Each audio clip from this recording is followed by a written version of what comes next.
Hello, everybody, and welcome back to another episode of the Beef Up Front podcast here on Pick Swap Media. Before we get into today's show, let me remind you guys of our sponsorship with the Sports Displays. Sports Displays are the creators of their unique product, the Jersey Mount, which can be installed to any service and is significantly cheaper than the hundreds of dollars it usually costs for this type of quality display.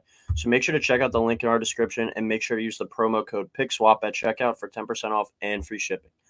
But today we will be continuing our preseason coverage of the NFL coming up. We are a little under 3 weeks away from kickoff happening. I think it's actually 2 weeks. 2 weeks from today. We actually recording this on Thursday from the NFL season opener between the Bills and the Rams. So today we'll be wrapping up the NFC part of our coverage with the NFC West preview. Perfect time there with the Rams. And then we'll be getting into next week our AFC preview. So looking forward to breaking down the NFC West. I think there's two very good teams in this division. One team that I have major questions about, and then one team I think is going to be performing really poorly this year. So without further ado, we'll start it off with the NFC West like we've been doing for all these teams. We'll break down first to worst, and we'll break down their offense, defense, coach, a breakout player, and then 2 games to watch on their schedule. So the reigning Super Bowl champions reside in this division, the Los Angeles Rams in the NFC West, but I actually have the San Francisco 49ers winning the division this year, going 11-6, only going 3-3 in the division. I think they have a few bumps in the road in the division this year, but that 11-6 record is good enough to get them the 3 seed. We'll start with the offense. I'm really, really excited to see this group. I think it has potential to be the best offense in the NFL this year. With the element you add in of Trey Lance in the running game, taking out Jimmy Garoppolo now, that adds another layer to this really unique zone running game, and I think it'll make the 49ers just even better. Lance's ceiling is definitely higher than Garoppolo, but his floor, I think, could be lower, which could be an issue. I'm all in on him. I think he's a great talent, and I think Kyle Shanahan is going to be the really good offensive coach that he is to get the most out of him. I think Shanahan is going to be able to, unlock that layer to this creative offense, especially in the run game that he once did with RG3 with Trey Lance. Lance isn't as gifted as a runner and gifted as speed-wise as RG3 was back in his rookie year with Washington, but he has more bulk and power, which I think is going to help him and make it really tough to defend these guys in the red zone. And I think it's going to help him out long-term as well, just durability-wise. So really solid offensive line here as well, with the best left tackle in the league in Trent Williams and another really solid tackle at right tackle in Mike McGlinchey. Alex Mack did retire from the center spot this offseason. That's a bit of a hole now. It worries me a little bit about, and the rest of the interior of the offensive line isn't that great. They are apparently considering starting an undrafted free agent out of Mercer. I think he would be the smallest offensive lineman in the entire NFL, but a guy who can get out in space in this zone running scheme, I think would be a really good fit there for Kyle Shanahan, and I think that's why he's in the mix to start there as well. But this scheme just seems to breed success with whoever is playing in it. You don't have to have the most talented guys, but guys who know their roles and fit in that scheme, they're bound to have success. You look at the running backs with Elijah Mitchell, Trey Sermon, Jeff Wilson, JaMychal Hasty, rookie running back from LSU, Tyrion Davis-Price.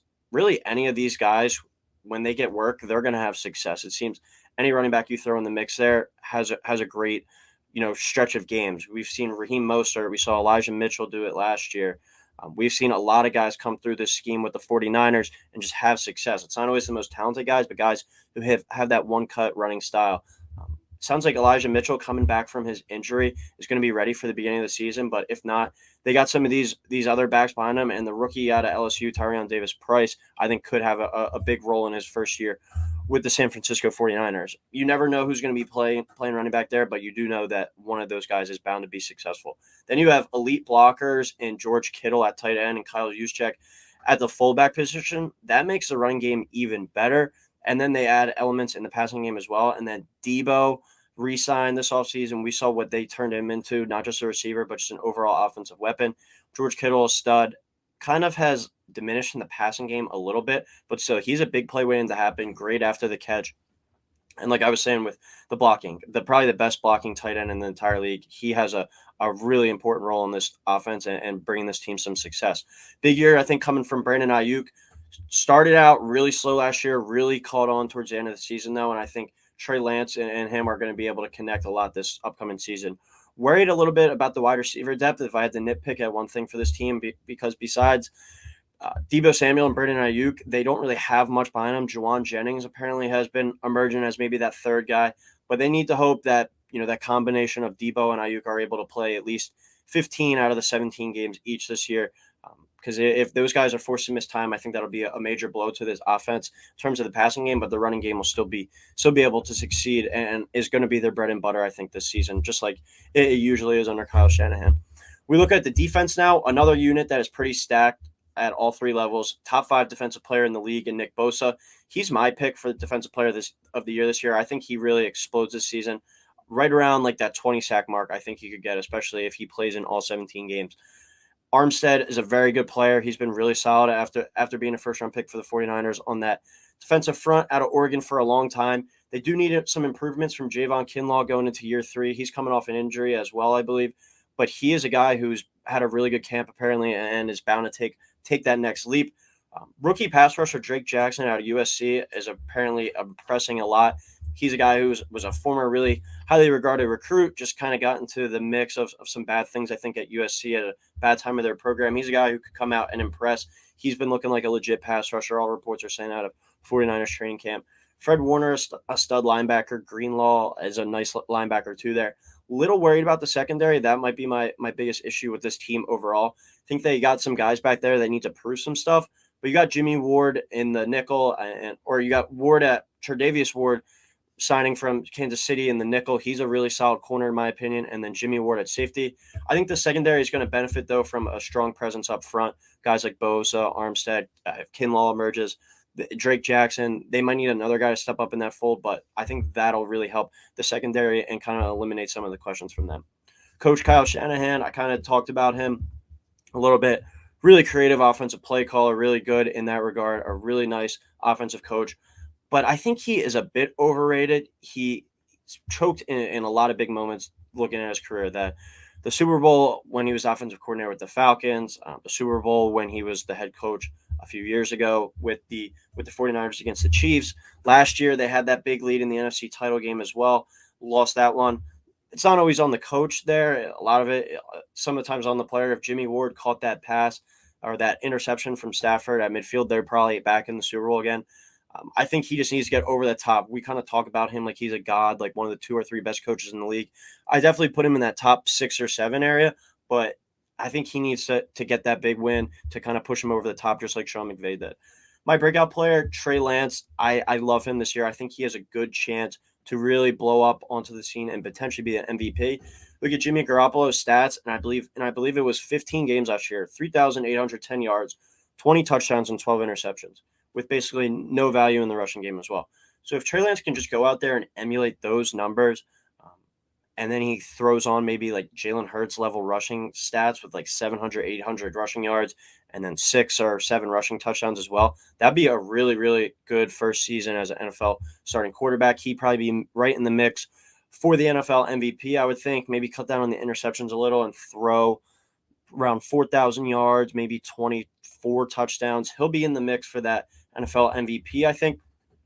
And then I think he'll put the 49ers in contention to be one of the best teams in the NFL this year. And then we got 2 games to watch. We got week 4 versus the Rams. I think it'll be 49ers versus the Rams competing for this division title. And then week 7 versus the Chiefs. I think that's a potential Super Bowl matchup down the line. Second place team, we go to the reigning Super Bowl champions, Los Angeles Rams, 10-7 this year, 5-1 in the division. I have them going after I have the 49ers going 3-3. So Rams better in the division. That's good enough to get them in the playoffs and get them the 6th seed. Look at the offense. It was really amazing what Matthew Stafford was able to do in his first year with really good players and a really good coach and a really good scheme around him. You saw the type of player he could be, and now people are talking about him with that Super Bowl ring now, with all his previous stats and accolades as a potential Hall of Fame guy. And this team is suited to go back-to-back. It wouldn't surprise me at all, but it is super hard to do that in the NFL. We never have seen teams do that besides the Patriots over the past 20 years. So it's really hard to go back-to-back, and especially when you're going to be competing against the 49ers in your own division. The Cardinals might be another good team. The Seahawks, although not that talented, we'll get into that later, still are really going to play tough and be a tough opponent, I think, every single week, just to the nature of that program that they have. Outside of Detroit, he flourished, Matthew Stafford, and won the Super Bowl, and he's looking to bring it back again this year. So I'm excited to see what he does. rumors are or reports are that he has some elbow tendonitis that could be limiting him right now. But the offense returns a lot this year, but also, or excuse me, lost a lot last year, but they also return a lot of good pieces and add some new faces as well. So that's going to be something to watch with the progression of this offense. Might start out of the gate a little bit slow as they kind of bring these new pieces along, but we'll see with that. That'll be a wait and see type thing. Whitworth is out at left tackle. He's retired after a stellar career there. So a new left tackle is Joe Noteboom. Don't know much about him, so that'll be something to watch. The offensive line isn't great. It's probably a mid-tier unit, but I think you can kind of get around that type of stuff when you have as good of a offensive coach and just schemer and play caller as Sean McVay is. That's really the only real flaw of this offensive unit. I think the offensive line, I think it's mid-tier, certainly not one of the bottom half of the league, but probably in that 12 to 16 type of range in terms of if you're ranking the offensive lines in the league. But Joe Noteboom at left tackle, that's a big question mark, I think, going forward. Cooper Kupp had a stellar season last year. He emerged as a top 5 guy in the league. You saw what he was able to do when he had a legit like top 5, top 10 type of quarterback. When you get Matthew Stafford in there over Jared Goff. Odell is a free agent. They lost him after he really came on, especially during the playoff run for the Rams last year. He really emerged and was looking kind of like the Odell of old. Maybe they bring him back when he's ready to go. He's still a free agent. You also traded Robert Woods after a long time there. He's with the Titans now. And then you brought in Allen Robinson. I think that's the most underrated move of the offseason. I love him in fantasy football this year. I think he's got like top 10 potential, and you can get him at a great value. I think he's ranked around like the 35th receiver in most drafts right now. So if you're listening to this and haven't had your draft yet, look at Allen Robinson. He's had great seasons with like Mitch Trubisky and Blake Bortles throwing on the ball. Now you get Matthew Stafford and Sean McVay led offense. I think he's in for a really big year. Van Jefferson's solid. I believe he's coming back from an injury right now. And then they have a rookie or a second-year receiver. I believe he was a second-round pick last year out of Louisville. That's Tutu Atwell. Only like 5'6", 5'7", but super speed. I think they're going to try and use him and fit him in more in the offense this year. Cam Akers, Darrell Henderson Jr., and then Kyron Williams out of Notre Dame, the rookie running back. That makes up a nice little trio of backs there. A good system to run the ball with. Let's see what Akers can do in year 3, coming back fully healthy off that Achilles injury now. And then you got Tyler Higbee, a very solid tight end who can block and catch, do a little bit of everything for this offense. Defense, another really good unit. Very top-heavy, though, with Aaron Donald and Jalen Ramsey leading the way. Both arguably the best players at their position in the league, but this is a unit where they pay their top guys, and then they kind of hope some of these lower-ranking free agents or lower draft picks, like 5th, 6th, 7th round guys, are able to emerge and play starters. We know that the Rams' philosophy is kind of like all in and kind of hope those lower picks kind of help out their upper tier guys, and they do the major parts of the job. Donald has just shown no signs of slowing down. He's the best defensive player in the NFL, maybe even the best player in the entire NFL. Leonard Floyd's another really good complementary pass rusher. He's found new life in his time with the Rams. And then they went out inside Bobby Wagner to play in the middle of that defense. He's on the wrong end of 30, but still I think has a few more good years of football left in them for a team that's competing for a Super Bowl title yet again this year. They're going to be they like to go on. They want guys like that where even if you only get 1 or 2 good years out of him, it brings you another Super Bowl title. I think they'll sign up for that any day. A'Shawn Robinson, a solid lineman, really good run defender, great gains, another nice player up front. Depth behind those guys and the lack of like top end pass rushers, I guess you could say, after not bringing back Von Miller, he went to the Bills. That scares me a little bit. Their talent on the defensive line is a little scarce outside of Aaron Donald. But he gets so much attention, it'll free up opportunities for some other guys. Really like Jordan Fuller and Troy Hill in the secondary. Taylor Rapp is pretty solid back there too. If some of these top guys though miss time due to injury, I think that could really hurt this team. As dumb as that sounds, is like kind of obvious that is. They're super top heavy on the side of the ball, so they don't have much depth behind them. That's a little bit of an area of concern for me.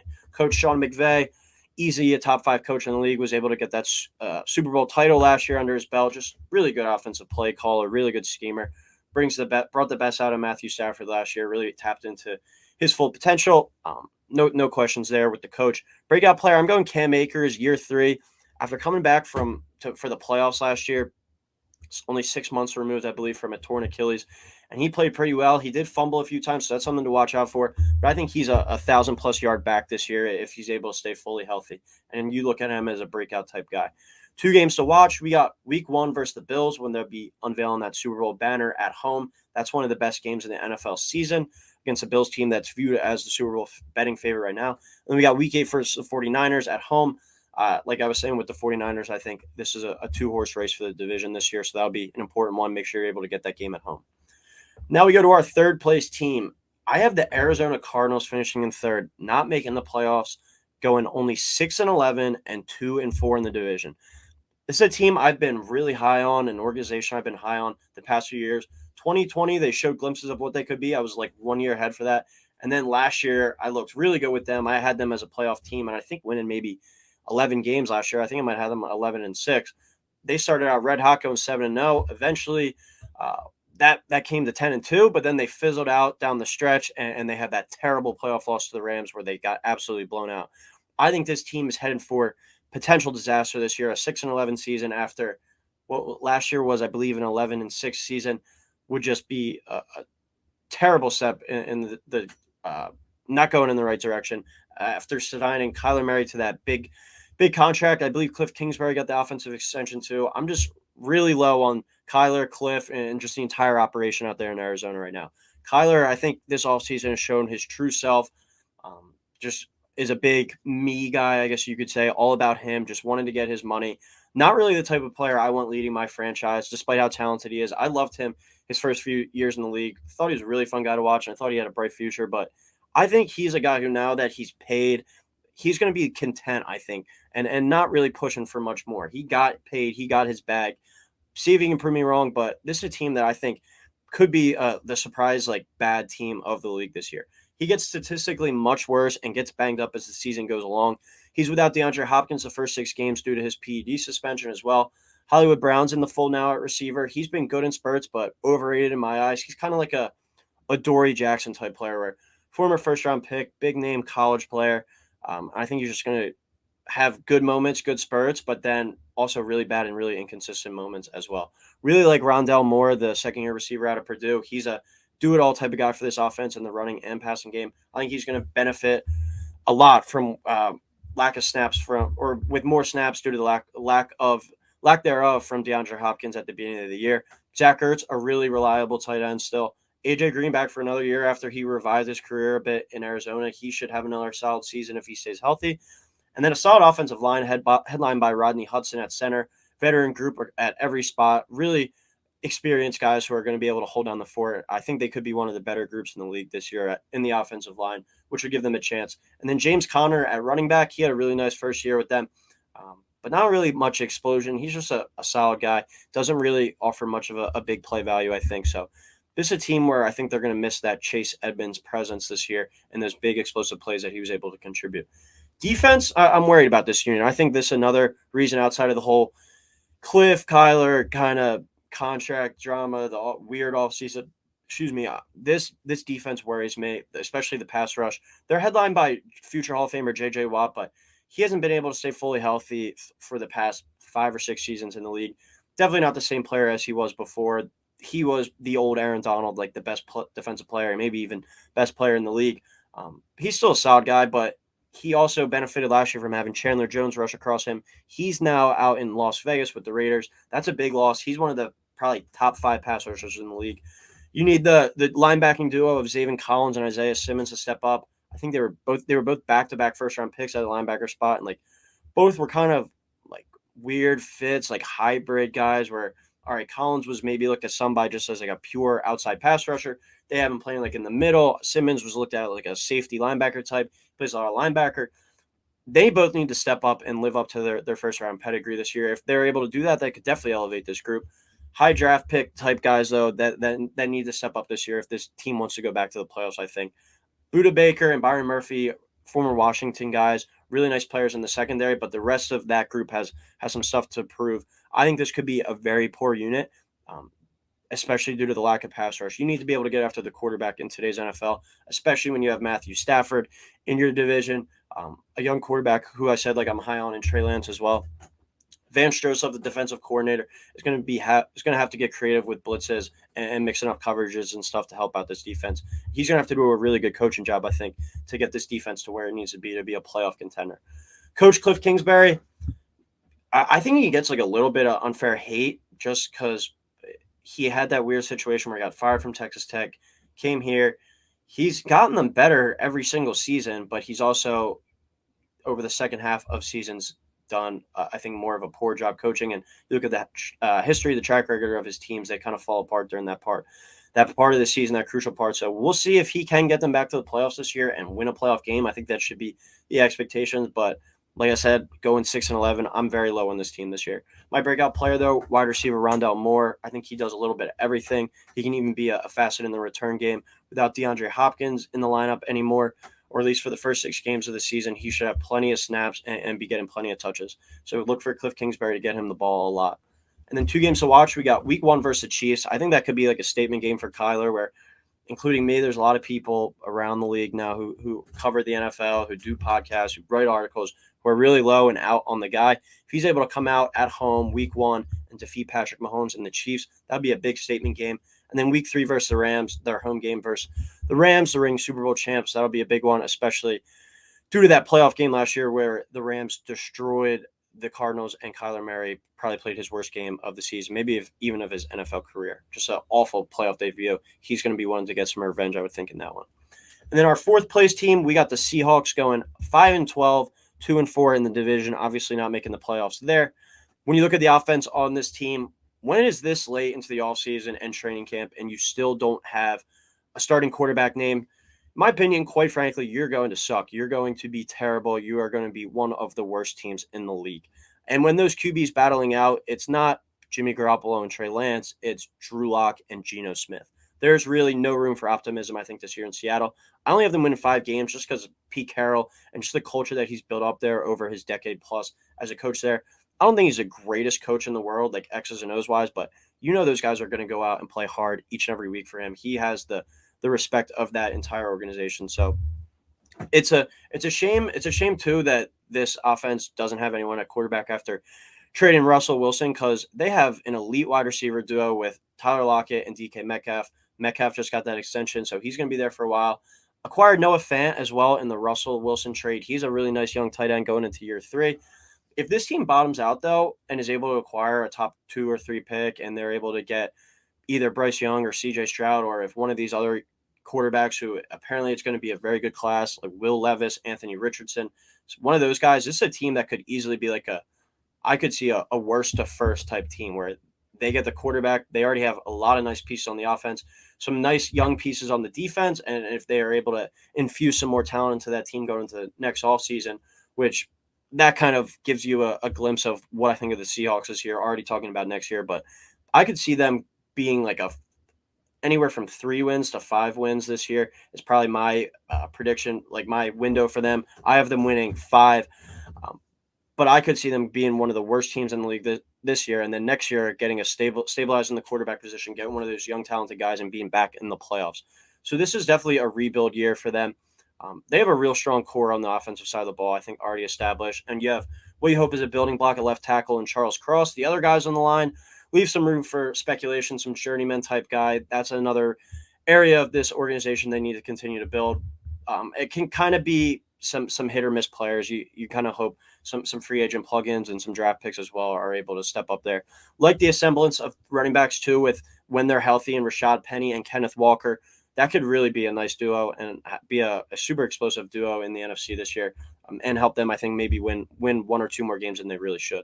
Defense, really worried about the pass rush on this team. Only proven guys in terms of rushing the passer, I think, are LJ Collier and Shelby Harris, at least in terms of having success as defensive linemen in the NFL. Al Woods has been thrown around a little bit. He's a decent player, used to be with the 49ers. They really need to continue to build up this unit, though. If they were a team that, like I said, worst to first, like they go from 5-12 to 12-5 next year, it would be because they got a really good young quarterback, and then they made some investments high up in the draft, maybe with their other picks, or went out and made some trades. I think they'll have some pretty good cap space, sign some free agents, and really build up some of these players on defense. Jordan Brooks in the fold at linebacker. He's a guy I'm high on. He's emerged, really developed over his first few years in the league as a nice young player. He's going to be attempting to take over for the legendary Bobby Wagner in the middle of that defense. That won't be as good or a real seamless transition, but still, I like him at linebacker going forward for this team.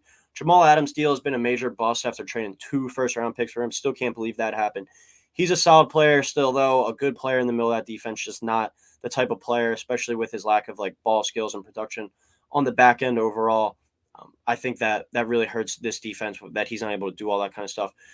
Quandre Diggs, a really solid safety. He makes up for it in that area with the ball production. I think is a really good player back there. And then I like the young cornerback duo of 2 guys they drafted.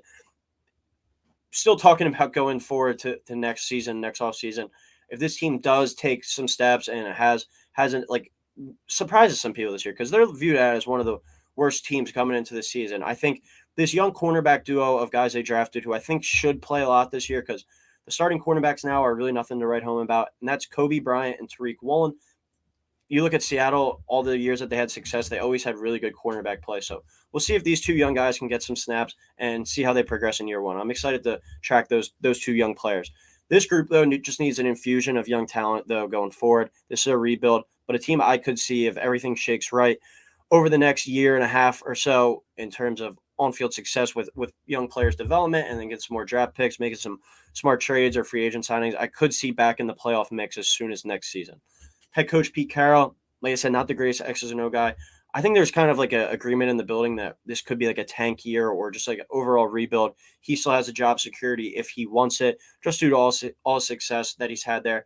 He's going to get these guys to play hard. They'll win a few surprise games. Like I have them beating the 49ers in one of their games, their home games.